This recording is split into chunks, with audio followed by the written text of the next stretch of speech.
Today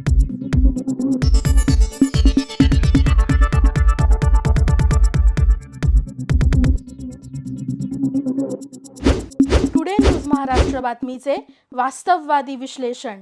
आज आम्ही इथं मोहोळच्या स्मशानभूमीमध्ये मी आमचे शहराध्यक्ष सावरवली देशमुख, आमचे शेतकरी सेनेचे तालुका अध्यक्ष ऋषिकेश माने आज इथं स्मशानभूमीमध्ये आलेलो आहे। तर आज इथं आम्ही का आलो आहे तर ह्या स्मशानभूमीचं काम जे आहे ते काम जे ह्या कॉन्ट्रॅक्टदारांनी घेतलेलं आहे, कोण सुनील नारायण पाटोळे।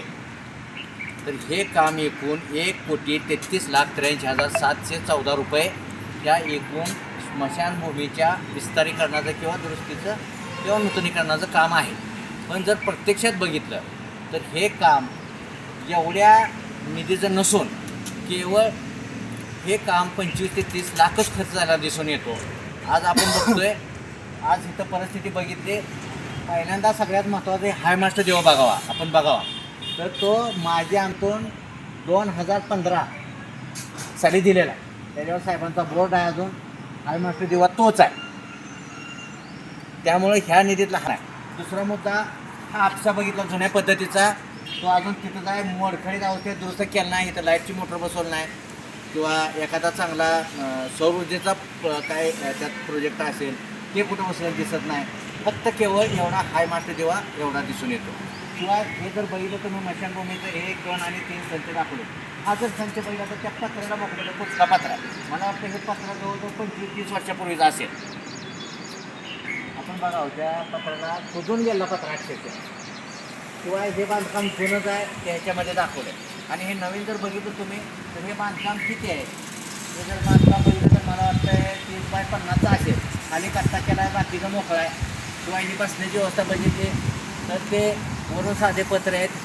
त्यानंतर हे संडास बाथरूम बघितलं तर हे एकदम साध्या पद्धतीचं बांधलं आहे आणि त्याच्यात महत्त्वाचं ह्या आत्ता याच्यावर जे ते पत्रे जर बघितलं तर अत्यंत निकृष्ट दर्जाचे पत्रे आणि प्युअर ब्लॉकचं काम केलेलं इथं दिसून येतं आहे। तर माझं असं म्हणणं आहे की ह्या जे काम केलेलं आहे तर हे काम अत्यंत निकृष्ट दर्जाचं असून ह्याच्यामध्ये ह्या कमानीचं काम केलं म्हणून सांगितलं आहे तर हे सगळं जर काम बघितलं तर 1,33,00,000 रुपये त्याला कशाला लागले हे बघणं गरजेचं आहे। दुसरं महत्त्वाचं की ह्या स्मशानभूमीमध्ये कायमस्वरूपी पगारी कोण आहे, तर कुणी माणूस दिसून येत नाही किंवा त्याचं कुणाचं टेंडर काढलं आहे किंवा जे टेंडर काढले त्याला काय नियमित पगार होते का हे पण बघणं गरजेचं आहे। इथं जर परिस्थिती बघितली तर समोर बघितलं तर आपण इथंच बांधकाम केलं त्याला गेलो सुद्धा नाही, म्हणजे 1,33,00,000 रुपये या स्मशानभूमीला घालवले। ह्याच्यात निश्चित करप्शन झालेलं दिसून येतं आहे।